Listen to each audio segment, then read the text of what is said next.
अस्सलाम वालेकुम वरहमतुल्लाहि वबरकातुहू। उम्मीद करता हूँ कि आप सब खैरियत से होंगे।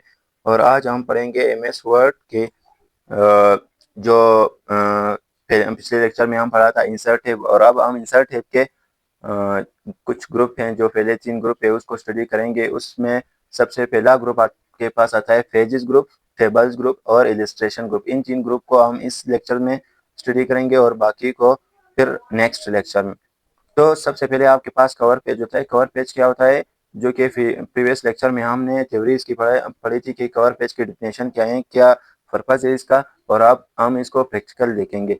कवर पेज आप अपनी डॉक्यूमेंट का जो पहला पेज है, जिस पे आपके डॉक्यूमेंट या जिस पे आपके बुक का टाइटल लिखी होती है, उस पेज को कवर पेज कहा जाता है, और उसको आप यहाँ से आप सेलेक्ट कर सकते हो। ये आपके पास हो गया आपका कवर पेज, और उसमें आप अपनी डॉक्यूमेंट को टाइटल दे सकते हो। जो भी टाइटल आप देते हो वो दे सकते हो। हेल्थ कंसर्न, ये आपके कवर पेज का टाइटल हो गया। और फिर हम आते हैं ब्लैंक पेज। ब्लैंक पेज आपके कवर पेज के बाद अक्सर होता है। ब्लैंक पेज आपने अक्सर बुक्स में या डॉक्यूमेंट्स में देखा होगा आपके, या फिर कवर पेज के बाद ब्लैंक पेज होता है, या फिर कंटेंट पेज के बाद जो है ना एक ब्लैंक पेज होता है। तो उस ब्लैंक पेज को आप बेसिकली यहाँ से ऐड कर सकते हो। और उसके बाद है पेज ब्रेक। पेज ब्रेक का मतलब है आपने किसी भी पेज पर कुछ एडिटिंग की, कुछ डेटा वगैरह लिखा, तो उस अगर आप उसके बाद एक नया पेज स्टार्ट करना चाहते हो कि आपका जो भी डेटा हो, जो भी एडिटिंग हो, बस इधर ही स्टॉप हो जाए और नेक्स्ट पेज से मैं स्टार्ट करूं, तो उसके लिए आप पेज ब्रेक का कमांड जो है ना वो यूज़ कर सकते हो। तो ये आपके पास पेजेस ग्रुप हो गया। दूसरा ग्रुप हमारे पास है टेबल्स। आप अपनी डॉक्यूमेंट में टेबल्स इस कमांड से बना सकते हो। इधर आप अपनी टेबल को रो कॉलम सेलेक्ट करके जितनी भी टेबल आप बनाते हो उसको यहाँ से आप बना सकते हो। एक तरीका तो यही, जैसे ही आप टेबल बनाते हो यहाँ पर आपके पास प्री मेड टेम्पलेट्स आ जाएगा, उसमें से एक को सेलेक्ट करके आप अपनी टेबल को डिज़ाइन दे सकते हो और शेडिंग दे सकते हो। अगर आप किसी भी रोज या कॉलम को शेड करना चाहते थे तो सिंपली आप यहाँ से उसको शेड भी दे सकते हो। फिर हम आते हैं इंसर्ट में। इसी टेबल्स को अगर आप एक ऐसा टेबल बनाते थे कि बस उसको एक पिक्स एक फिक्स नंबर ऑफ रोज और फिक्स नंबर ऑफ कॉलम डाल के बस ऑटोमेटिक आपके पास टेबल बन जाए, तो उसको आप यहाँ से कर सकते हो। इधर आप मैं 6 कॉलम्स चाहता हूँ और 5 रोज चाहता हूँ। ठीक है, तो उसको इस डेटा को इंसर्ट करके इंटर करें तो आपके पास वही टेबल बन गया। फिर आप यहाँ पर उसको एडिटिंग भी दे सकते हो, जैसे भी डिज़ाइन का टेबल आपको चाहिए वो दे सकते हो। फिर इंसर्ट में इसी टेबल में एक और ऑप्शन है ड्रॉ टेबल। ड्रॉ टेबल आप अपनी टेबल को खुद बनाते हो, मतलब जितना भी टेबल आपको चाहिए, जितनी भी, उसको आप खुद भी बना सकते हो। ठीक है,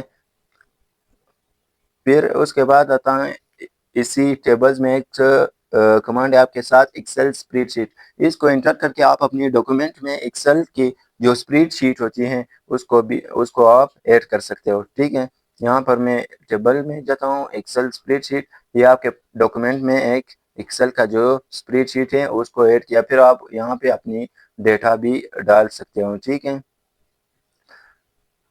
फिर उसके बाद मैं आता हूँ,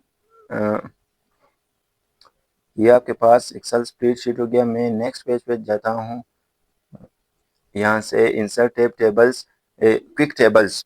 इसी टेबल्स में एक और कमांड है क्विक टेबल। क्विक टेबल से आप अपनी डॉक्यूमेंट में कोई भी टेबल्स जो प्री मेड टेबल्स होते हैं उसको ऐड कर सकते हो। फिर उसके बाद आता है पिक्चर्स। पिक्चर्स में आप अपनी डॉक्यूमेंट से रिलेटेड जो जैसा भी पिक्चर्स आप ऐड करना चाहते हो उसको आप ऐड कर सकते हो। दिस डिवाइस में अगर आप इस पे क्लिक करते हो आपके पास वो पिक्चर्स आपके पास आ जाएंगे जो आपके कंप्यूटर में पहले ही से मौजूद हो। स्टॉक इमेज, एमएस वर्ड की तरफ से कुछ इमेज होती हैं उसको आप ऐड कर सकते हो। और ऑनलाइन पिक्चर अगर आप अपने डॉक्यूमेंट से रिलेटेड कोई पिक्चर्स ऐड करना चाहते हो तो अक्सर वो ऑनलाइन पिक्चर्स से ही आपको मिलते हैं। ऑनलाइन पिक्चर्स पे क्लिक करो और यहाँ पे आप सर्च करो। डी नेट थोड़ा कमज़ोर है, यहाँ पर आप अपनी डॉक्यूमेंट से रिलेटेड कोई भी पिक्चर्स को जो है ना सर्च करो, वो आपके पास आ जाएगा और उसको आप ऐड कर सकते हो। या फिर बेसिकली आप क्रोम में जाते हो या गूगल पे वहाँ पे सर्च करते हो, किसी भी पिक्चर्स को कॉपी करके भी पेस्ट कर सकते हो।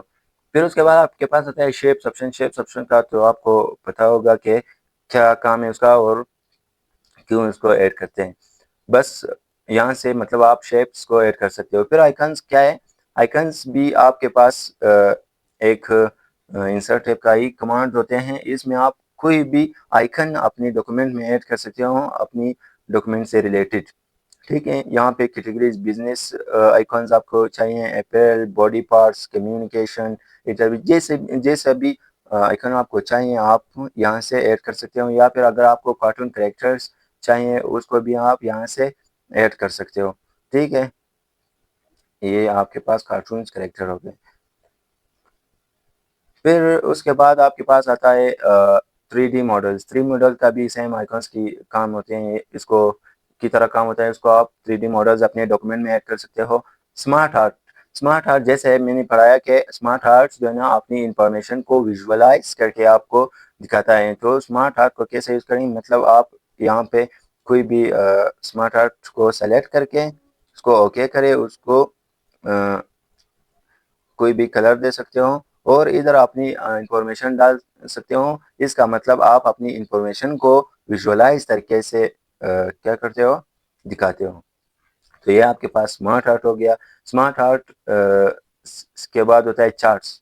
चार्ट्स भी आपको पता है कि चार्ट्स क्या होते हैं, लेकिन चार्ट्स को किस तरह यूज़ करते हैं। आपने अपनी एक चार्ट्स को इंसर्ट करें।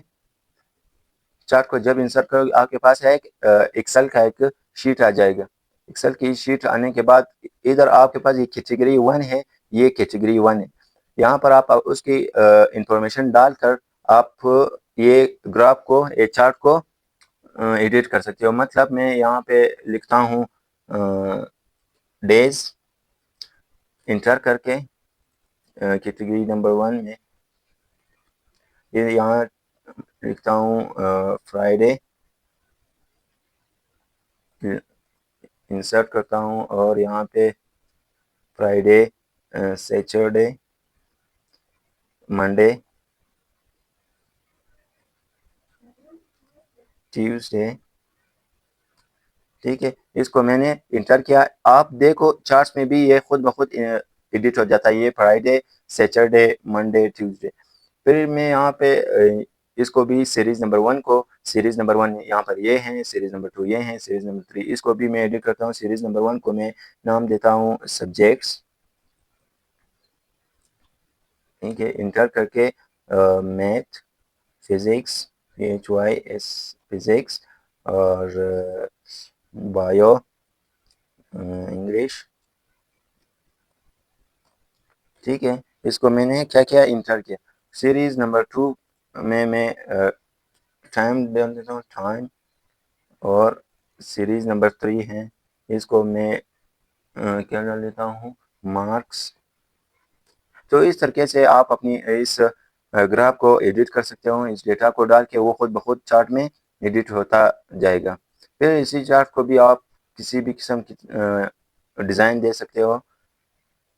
ठीक है, तो उसके बाद आपके पास आता है स्क्रीनशॉट।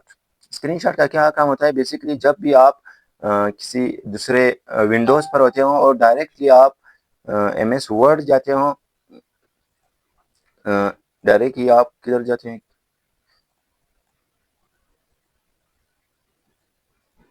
ठीक है, डायरेक्ट MS वर्ड जाते हो और क्या हो गया, और डायरेक्ट आप स्क्रीनशॉट पे जाते हो और उसको क्लिक करते हो, आपकी जो प्रीवियसली विंडो होती है वो आ जाती है और उससे आप स्क्रीनशॉट लेके इधर वो खुद ब खुद पेस्ट हो जाएगा।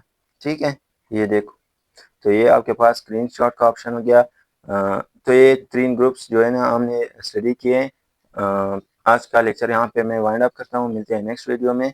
और हाँ, आप लोगों के पास मैं इसी यूट्यूब चैनल पे कम्युनिटी की ग्रुप में मैं इसी लैब का एक प्रैक्टिस लैब सेंड करता हूँ, उसको ज़रूर सॉल्व करें।